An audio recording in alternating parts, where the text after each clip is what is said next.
ॐ सच्चिदानन्दरूपाय विश्वोत्पत्त्यादिहेतवे तापत्रयविनाशाय श्रीकृष्णाय वयं नमः। गुरुर्ब्रह्मा गुरुर्विष्णु गुरुर्देव महेश्वर गुरुर्साक्षात् परब्रह्म तस्मै श्रीगुरवे नमः। जेहि बर कृपा करहि जन जानी कवियुराजि नर चावै वाणी मोरी सुधारी शोषवमाति जासु कृपा नहीं कृपा गति ओम हरवे नमः। ओम परमात्मने नमः। कृष्ण चंद्र भगवान की जय हो। राधा रमण भगवान की जय हो। भागवत भगवान की जय हो।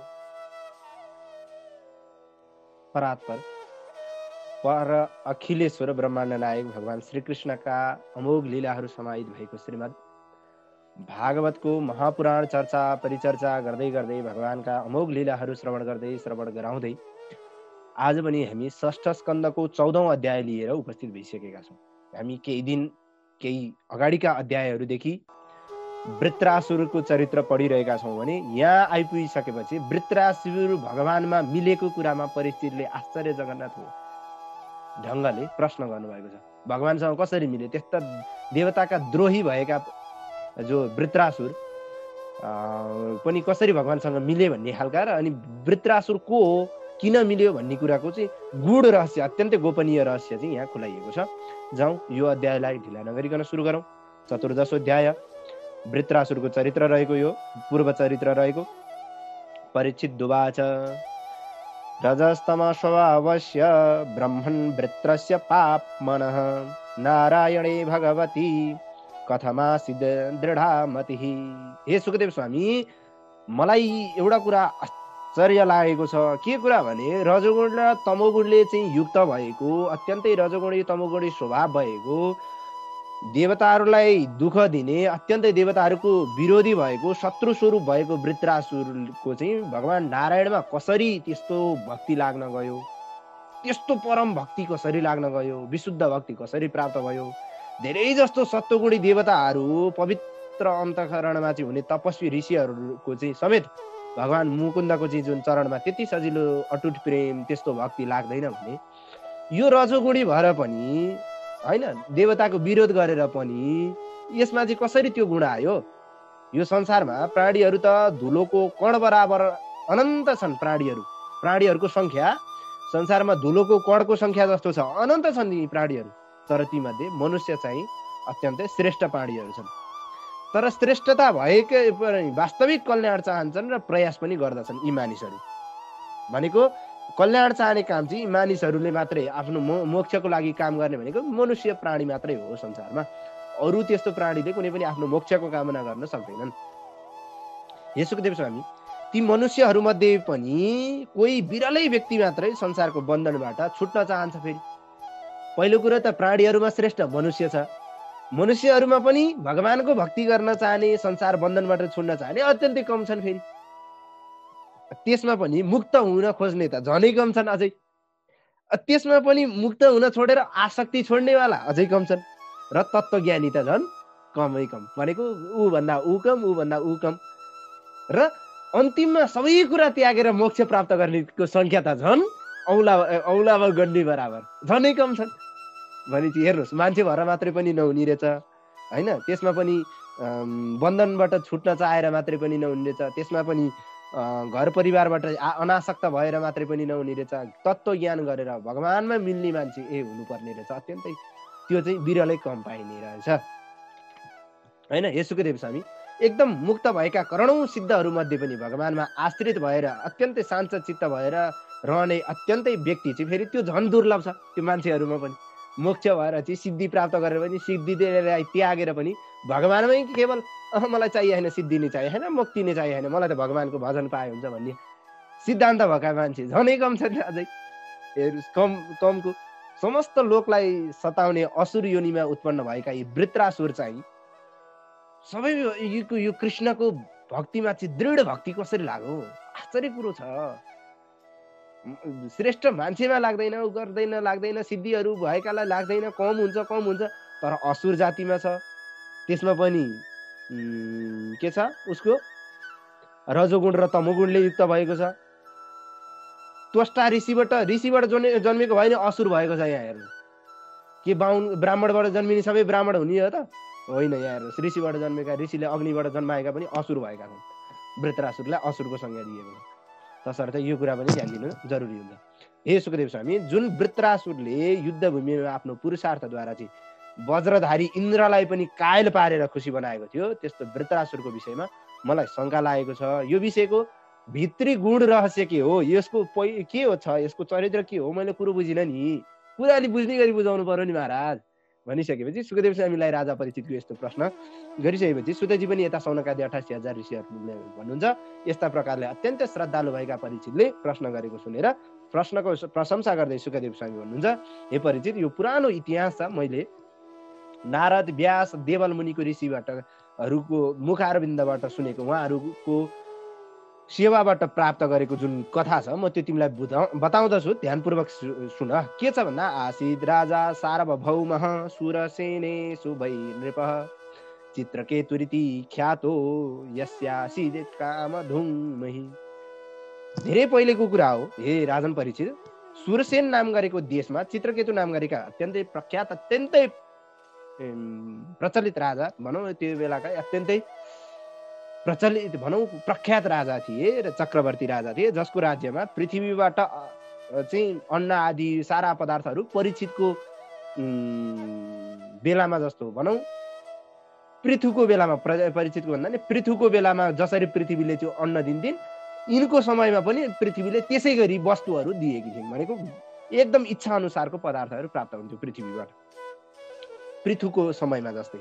ती चित्रकेतु राजाका करोडौं रानीहरू थिए, धेरै होइन। त्यो राजा सन्तान जन्माउन चाहिँ प्रयत्नरत थिए, तर पनि त्यत्रा पत्नीहरू, करोडौं राजा पत्नीहरू हुँदा पनि उनीबाट सन्तान भने जन्मिएको थिएन। रूप सुन्दर, उदारता, जवानी, उत्तम कुल, धन, ऐश्वर्य, विद्या साराले युक्त भए पनि रानीहरूबाट सन्तान पाउने नसक्ने ती राजालाई ठुलो चिन्ता परेको थियो। जतिवटा रानी ल्याए पनि सन्तान भएको थिएन। अब राजामा आफैमा खराबी थियो होला, अब के थियो, सन्तान भएको थिएन।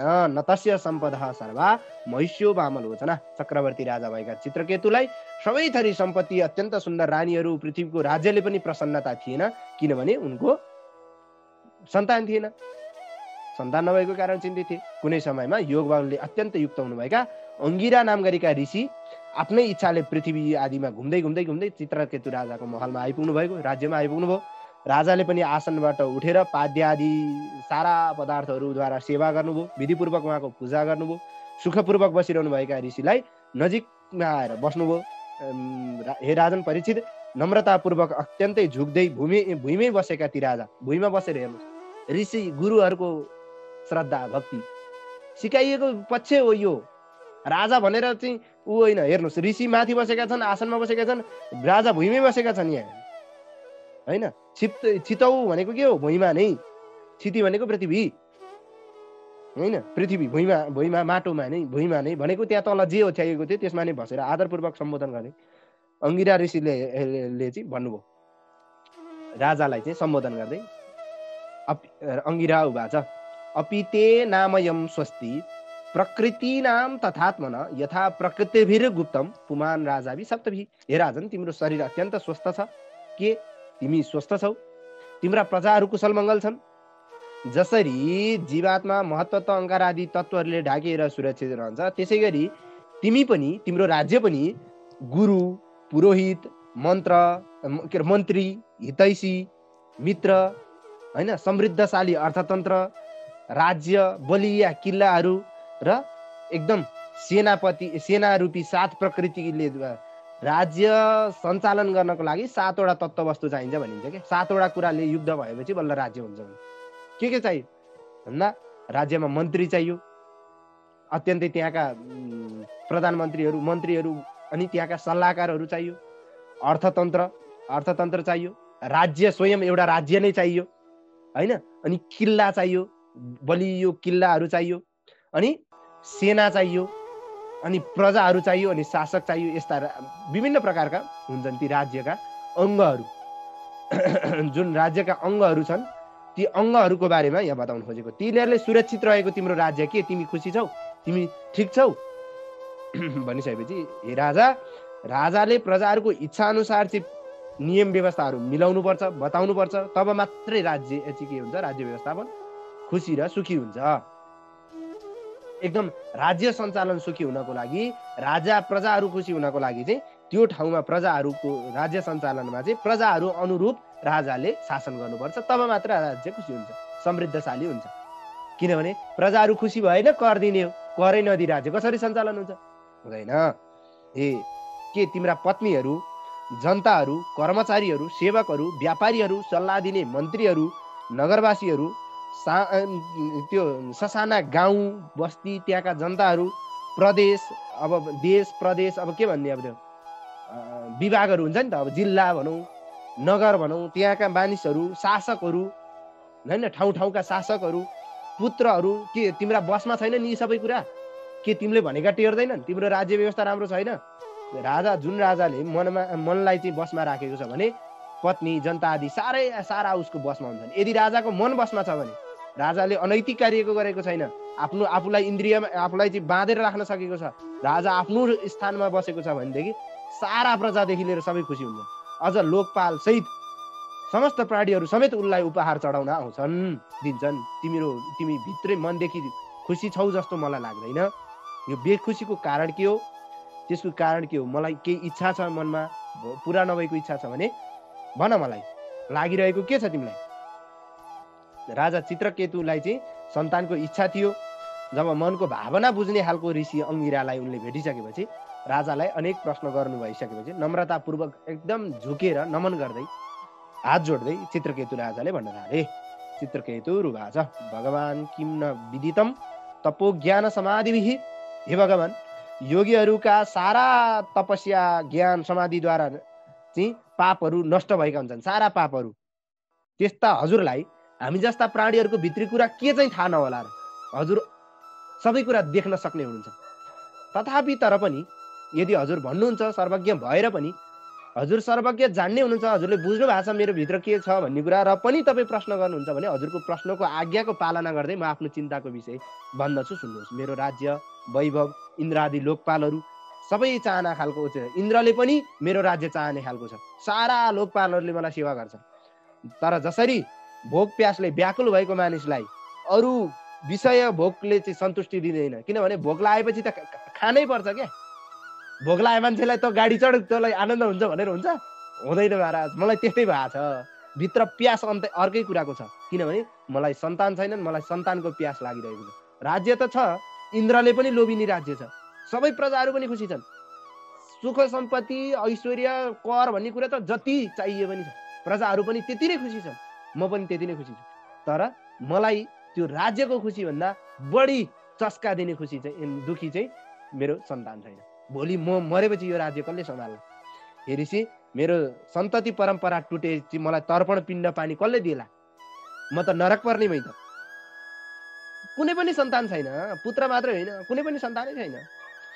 हामीहरू जुन उपायले सन्तान पाएर चाहिँ नरकको घोर नरकबाट चाहिँ मुक्ति पाएर पुम्नाम नरकम तारयति इति पुत्र भनिन्छ, जस्तो पुम्नाम गरेको नरकबाट तार्ने हुनाले पुत्र भनिएको। तसर्थ मेरा सन्तान त कुनै पनि छैनन्, तसर्थ उपाय बताउनुहोस् भनिसकेपछि, यसरी प्रश्न सोधिसकेपछि राजाले सर्वसमर्थ ऋषि अङ्गिराको अगाडि प्रार्थना गरेर यसरी ब्रह्माजीका छोरा जो अङ्गिरा ऋषि हुनुहुन्थ्यो उहाँलाई प्रश्न सोधिसकेपछि एकदम उहाँले पनि त्वष्टा देवता सम्बन्धी हवन सामग्रीले चाहिँ त्वष्टा देवताको पूजा गर्नुभयो, पूजा गराउनु भयो। त्यस पछाडि परिचित राजाका अनेक पत्नीहरूमध्ये जेठी जो कृतद्युति नाम गरेकी पत्नी थिइन्, उनी गुणहरूमा पनि श्रेष्ठ थिइन्। उनी श्रीमतीहरूमा मात्रै श्रेष्ठ जेठी होइन, गुणशील स्वभावमा पनि श्रेष्ठ थिइन्। त्यसैले अङ्गिरा ऋषिले यज्ञबाट बचेको प्रसाद भनेको यज्ञबाट पाएको हविष्यान्न प्रसाद, त्यो हवि, त्यो चाहिँ त्यो जुन जसमा ऋषिले मन्त्रित गर्नुभएको थियो, त्यो पनि त्यही जेठीलाई चाहिँ दिनुभयो। ब्रह्माजीका पुत्र अङ्गिराले राजालाई भन्नुभयो, हे चित्रकेतु, तिमीलाई खुसी र चिन्ता दुवै दिने एउटा छोरा उत्पन्न हुनेछ। ध्यान दिइरहनु होला, तिमीलाई हर्ष शोक दुइटै दिन्छ, खुसी र चिन्ता दुइटै दिन्छ। सन्तान प्राप्तिले सुख मात्रै हुन्छ भन्ने यो नसोच राजा।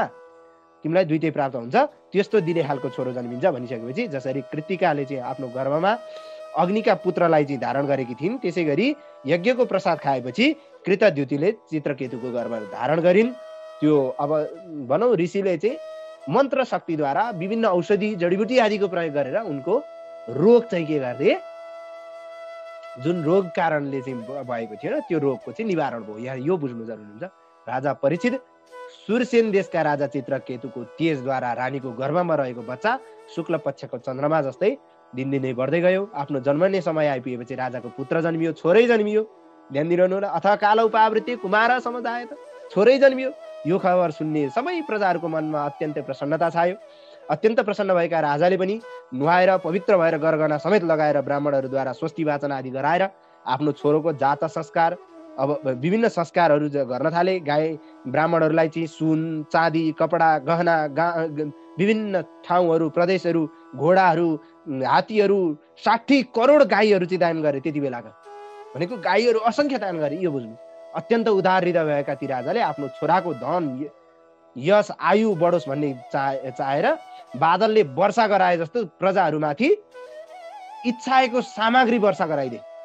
जे चाहिन्छ लैजाऊ, जे चाहिन्छ लैजाऊ, के चाहिन्छ प्रजाहरू। यसै उसै पनि चित्रकेतुका चाहिँ राज्यमा सारा प्रजाहरू खुसी थिए। त्यहाँमाथि जे जे चाहिन्छ लैजाऊ भनेर दिए। जसरी कोही पनि सम्पत्ति नभएको जुन कङ्गालहरूले चाहिँ धेरै दुखी पाएको सम्पत्तिबाट अत्यन्त आसक्ति गर्दछ, त्यसै गरी बल्ल तल्ल छोरा पाएको उनमा चाहिँ राजाको प्रेम चाहिँ आसक्ति बढ्दै गयो। एकदम गरिब मान्छेले जसरी धनको चाहिँ उपेक्षा राखेपछि धन पाएपछि त्यसलाई सजाएर राख्छ, मिलाउँछ, त्यसलाई चाहिँ प्यार गर्छ, माया गर्छ, लोभी हुन्छ, अब के गर्छ हो। सन्तान पाइसकेपछि राजालाई पनि अब त्यो छोराप्रति अब हेर्नुहोस् करोडौँ लाखौँको रानीहरूमध्ये एउटीले बल्ल बल्ल छोरो पाएको, त्यो पनि अनेक कर्म गर्दा नभएर बल्ल बल्ल कति खुसी भयो। राजाको लाड प्यार बढ्दै गयो। कृतद्युति रानीको त झन् आफ्नो छोरामा चाहिँ पुत्र मोहको कारणले अत्यन्त स्नेह बढिरहेको थियो। यो देखेर उनका जो सौताहरू थिए उनका मनमा भने सन्तान पाउने इच्छाले जलन हुँदै गएको थियो। चित्रकेतु राजाको एउटा विशेषता के थियो भने उनको नामै चित्रकेतु। यिनको चाहिँ विशेषता एउटा ऋषिहरूले के भन्नुहुन्छ भने यिनले चाहिँ चित्रमा जसलाई देखे त्यसलाई चाहिँ जीवित बनाउन सक्ने यिनको योग बल थियो। त्यस्तो तपस्वी थिए। चित्रमा देखेको जो कोहीलाई चाहिँ लाइजो भनेर ठ्याक्कै टिपेर ठ्याक्कै मान्छे बनाएर ल्याउन सक्ने त्यस्ता सामर्थ्यशाली थिए चित्रकेतु राजा भनिन्छ। भनेपछि उनका करोडौँ सन्तान के अरे श्रीमती नहुने कुरै थिएन। जहाँ जुनलाई भेट्यो आइजो भनेर ल्याइहाल्यो। भनिसकेपछि यहाँ सौतेनी मामिलो कृतद्युतिले सन्तान पाइसकेपछि सौताहरूले चाहिँ अत्यन्तै अब जलन हुन थाल्यो। अब राजाले पनि त अब जति बेला नि जेठीको माया गर्ने भयो नि त। अब जसले सन्तान दियो उसैले माया गर्ने हो नि होइन। राजा जति बेला नि जेठीको कोठामा, जति बेला नि त्यही छोरो सुमसुम्याउँदै। अब ती अरू रानीलाई त वास्ता पास्तै छैन। ए बा त्यो देखेर बल्ल तल्ल जन्मेको बच्चालाई दिनदिनै हेरचाह गर्न चाहिँ राजा आफै खट्थे। त्यसैले सन्तान भएकी पत्नीमा पनि उनको रति प्रेम भने अत्यन्तै बढ्दै गएको थियो। अरू रानीमा त्यति हुन सकेको थिएन जति पहिला हुन्थ्यो। किन घट्ने भयो नि त, एकतिर बढाएपछि त अर्कोतिर घट्ने भयो। आफ्नो चाहिँ सन्तानै नभएकोले चित्रकेतुले आफूलाई उपेक्षा गरेको कारण अब यो सन्तान नै सबैभन्दा ऊ हो भनेर धिक्कार्दै आफूलाई धिक्कार्दै डाहा गर्दै आहारिस गर्दै अब सौतेनी मामिलो त्यो भित्रबाट उम्लिन थाल्यो।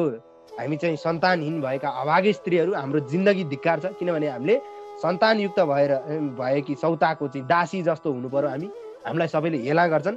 पतिले पनि हामीलाई पत्नीको रूपमा स्वीकार गरेका छैनन्। अहिले त हेप्छन्। दासीको रूपमा बस्नुपर्ने हामी चाहिँ आफ्नो मालिकको सेवा गरे चाहिँ त्यो सौती त्यो जेठीको त्यो सौतेको त्यसको चाहिँ सेवा गर्नुपर्ने हामीले।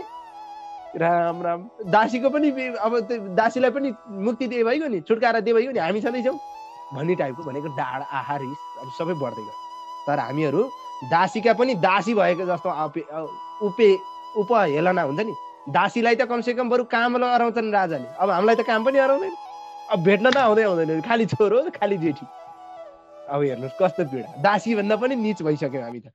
बेकार किन बसेछौँ। यस्ता प्रकारले सबै रानीहरूले सौतेनी कृतद्युतिनीको काखमा सन्तान देखेर दिन रात जल्न थाले। यति मात्रै नभएर राजाबाट समेत ख्याल त्यो हुन्छ नि प्रेम नपाएपछि उनीहरूलाई ठुलो रिस उठ्यो। रानीहरू राजासँग अत्यन्तै रिसाएका थिए। झन् कृतद्युतिसँग त द्वेष गर्नको कारणले अत्यन्तै विवेकै नष्ट भएको थियो।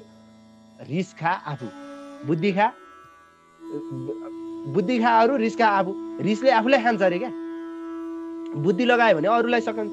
अत्यन्त कठोर हृदय भएका ती दुष्ट रानीहरूले त्यो सानो बालकलाई चाहिँ अत्यन्तै निर्घात विष खुवाएर, अब भनौँ माया गरेको जस्तो नाटक गरेर विष खुवाएर त्यसलाई मारिदिए। किनभने यो सबैको जड भनेको यो छोरै हो। यो सन्तानै नभइसकेपछि त राजाले भोलि फेरि हामीलाई माया गरिहाल्छन् भनेर चाहिँ देखाएको। अत्यन्तै यहाँ पीडादायी स्थिति। त्यो सानो बालक आफ्नो श्रीमानले गर्न त त्यस्तो उपेक्षा गरेको होइन, तर उनीहरूलाई त्यस्तो लाग्यो। हो, सन्तान जन्मेपछि त्यतातिर लाड प्यार श्रीमानको बढेको थियो चित्रकेतुको, तर उनीहरूको त्यो गति देखेर, त्यो जुन गर्न नहुने उनीहरूले चाहिँ त्यो अत्यन्तै निकृष्ट, अत्यन्तै पतित काम गरेर उनलाई चाहिँ, त्यो बच्चालाई चाहिँ मार्ने काम गरे, अत्यन्तै विष खुवाएर। यो साह्रै नराम्रो कर्म भएको छ। यसरी भइसकेपछि कृतद्युति आदि जो थिए, अब बच्चा मर्यो, कृतद्युति चाहिँ सौताहरूको भयङ्कर पापलाई जान्दैन थिइन्। कृतद्युतिले त आफ्नो बहिनी समान मानेकी थिइन्। राजाहरूले पनि त्यो कल्पनै गर्न सकेका थिएन होइन। अनि अचेत बालकलाई लिएर निधाएको छ भनेर उनी चाहिँ त्यो बच्चालाई लिएर घुम्न थालिन्। अब महलमा भनौँ मेरो बाबु निधाइरहेको छ, उनलाई त्यो बच्चा मर्यो भन्ने थाहा छैन कृतद्युतिलाई। उनीहरूले चलखेल गरेर त्यो अमानवीय कर्म गरेका छन्। अत्यन्तै के भन्ने, अब त्यो अत्यन्तै निकृष्ट कर्म, अत्यन्तै पतित कर्म गरेका छन् होइन। चित्रकेतुलाई चाहिँ दुःख र सुख दुइटै दिने सन्तान जन्मिन्छ भनेर चाहिँ अंगिरा ऋषिले पहिले भन्नुभएको थियो। छोरो जन्मियो सुख भयो, सुख होला। अब हेर्नुहोस्, छोरो मर्यो, अब दुःख हुन्छ कि हुँदैन?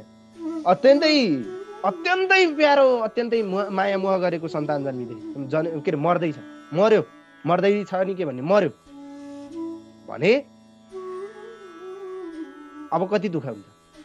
यहाँ दिन खोजेको शिक्षा के हो भने वास्तविक जुन प्रकृति भन्दा भिन्न भएर पाएको कुनै पनि कुरा रहन सक्दैन। पहिले त्यहाँ माथि ऋषिले भन्नुभएको थियो सन्तानले सुख हुँदैन भन्ने कुरा त उनलाई ज्ञान पनि थियो। फेरि राजा अज्ञानी होइनन्, उनी त्यति ब्रह्मज्ञानी, त्यति तपस्वी थिए, तर पनि उनी त्यो जुन के भन्छ हट, राजहट भन्छ क्या, राजहट, स्त्री हट, बाल हट भन्ने विभिन्न प्रकारका हट हुन्छन्। राजहटले गर्दाखेरि अप्राकृतिक रूपमा त्यो ऋषिले तपस्याले योगले गरेर दिएको सन्तान त्यो चाहिँ आज आफ्नै पत्नीहरूद्वारा एउटाले गरेको क्रोधका कारण अर्कोले विनाश भोग्नु पर्यो।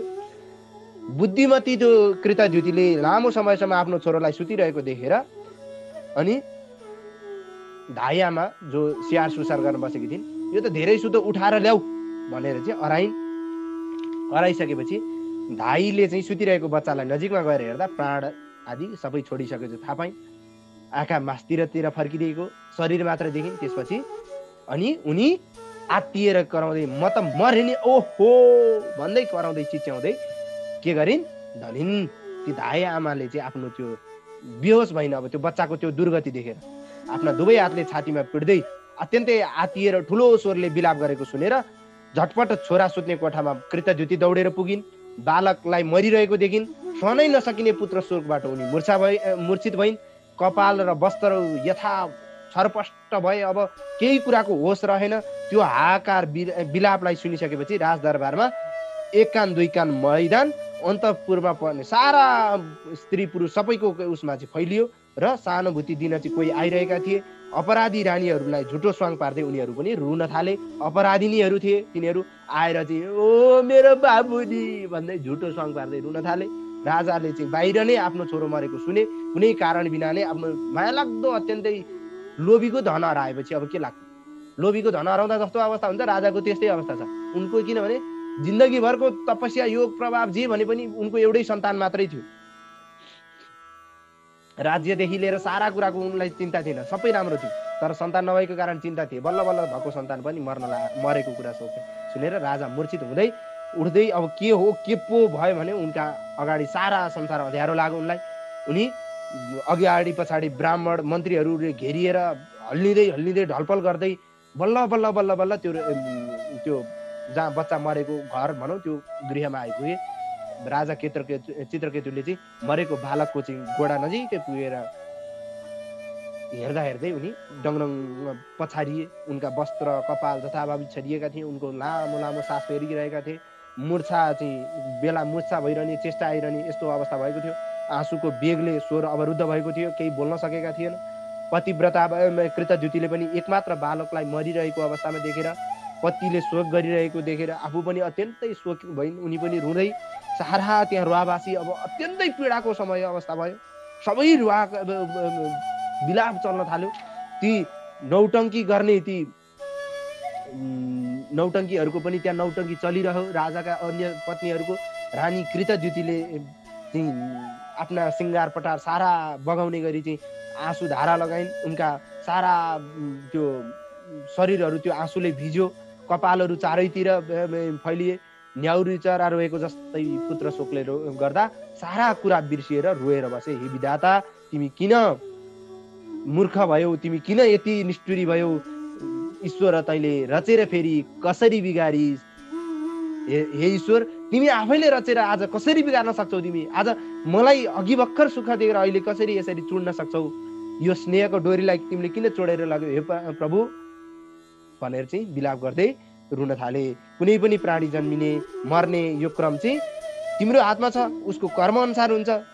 तर जन्म र मृत्युको अवस्थाबाट चाहिँ व्यवस्थाबाट कर्मको चाहिँ कारणले स्वतः सिद्ध हुने भर्खर जन्मिँदै यसले के कर्म गरेको थियो र मर्ने खालको कर्म अहिले के थियो र यसको पाप जन्मिने पाएको छैन, अहिले मरिहाल्नु पर्ने भनेको जन्मिएर केही दिन त बितेको थियो। त्यो बालक बिचरा, यसको के दोष थियो? यसमा के आवश्यकता थियो? यस सृष्टि बढाउनका लागि तिमीले सृष्टि गर्छौ भने यसले के सृष्टि बढायो त? जन्मिँदै मरिहाल्नेले के सृष्टि बढायो? यो स्नेहको डोरीले चाहिँ किन चोडेर लग्यो प्रभु? हामीलाई चाहिँ किन यो दुःखमा पारिरहेका छौ? आमाको पीडा, बाबुको पीडा त्यो आमा बाबु हुनेलाई मात्र थाहा हुन्छ, त्यो आमा बाबुलाई मात्रै थाहा हुन्छ। बच्चा भनौँ एक त सबैभन्दा लाड प्यार, त्यहाँमाथि करोडौँ दुःख कष्ट गरेर बल्ल बल्ल जन्माएको बच्चो, त्यसमा पनि भर्खरको बालक मर्दा कसको हृदय नरोला? आज उनीहरूको त्यो गति भयो। हे बाबु, तिमी हामीलाई छोडेर अब बच्चासँग गर्ला, तिमी हामीलाई छोडेर किन गयौ? हामीलाई अनाथ किन बनायौ? तिम्रा माता पिता हामी चाहिँ अब के शोकले जलेर मर्नु? तिमी हामीलाई यहीबाट चाहिँ चटक्कै छोडेर कसरी जान सक्छौ? तिमीलाई माया लाग्दैन हाम्रो? तिम्रो हेर त, तिम्री आमा कति रोइरहेको छिन्, हेर त बाबु म कति रोइरहेको छु, मलाई कति चिन्ता भइरहेको छ। पुत्र शोकमा चाहिँ उनीहरू एकदम अत्यन्तै पीडा हुँदै, तिमीले चाहिँ हामीलाई पुम नाम गरेको नरक, यहीँ भनिएको छ पुम नामम नरकम ताराइति, पुम नाम गरेको नरकबाट चाहिँ तिमीले हामीलाई तार्छौ भन्ने लागेको थियो। तर निर्दयी यमराजले आज तिमीलाई पहिला लिएर गयो। हे बाबु टाढा नजाऊ न, हे बाबु आऊ, तिमीलाई केही भएको छैन, तिमी उठ न बाबु। तिमीले खेल्न जाँदाखेरि तिम्रो पछाडि पछाडि जाऊ न बाबु, उठेर खेल न, बरु म तिमीलाई के चाहिन्छ हे राजकुमार? तिमीले धेरै समय सुतिसकेका छौ, तिमी उठ, उठ्ने बेला भइसकेको छ, खेल्ने बेला भइसकेको छ, तिमीलाई भोक लाग्यो होला। हेर्नुहोस् त अब बच्चा मरिरहेको छ, उहाँहरूलाई विश्वास भइरहेको छैन। आमाको दुध पनि झर्न लाग्दैछ, बाबु यो दुध पियौ, उठ, शोक नगर, उठ। बाबु तिमीलाई के चाहिएको छ भन? हे मेरो बाबु, हे मेरो छोरा, सम्पूर्ण सौभाग्य नासिएकै जस्तै भएकी छिन् तिम्री आमा। तिम्रो आमाको मुख मण्डलबाट हाँसो लुटिएको छ। आज यी जिन्दगीमा तिमी जन्मिँदा जति खुसी भएकी थिइन्, अब जिन्दगीमा यिनको खुसी कहिले पनि आउँदैन होला। तिम्रो तोते बोली सुन्नको लागि म कति लालाइ छु। बाबु उठ, यो के भयो? किन तिमी लाज शरम नभएको जस्तो गरेर बसिरहेका छौ? यमराज, तँलाई पनि लाज शरम लागेन? तँलाई थाहा हुन्थ्यो होला तेरो बच्चा भएर चाहिँ यसरी मरेको भए तँलाई थाहा हुन्थ्यो होला पीडा। तैँले आज यो छोरालाई चाहिँ किन लिएर गए भनेर चाहिँ यस्ता प्रकारले चित्रकेतु र कृतद्युति साथमा उनीहरूका चाहिँ जो गणहरू, जो त्यहाँ धाइयामा लगाए उनका मन्त्रीहरू जो जति त्यहाँ थिए सबैले शोक गरे। र साथमा ती सौतिनी आमाहरू जसले विष पिराएका थिए उनीहरूले पनि नाटकीय रूपमा भए पनि शोक गर्न थाले। यसरी आफ्नो मरेको छोरोको विषयमा अनेक थरी विलाप गरिएका माता महारानी कृतद्युतिको अवस्था राजा झनै दुखी भएर डाको छोड्नु कृतद्युतिको त्यो अवस्था देखेर राजा झन् डाक्को छोडेर रुन थाले।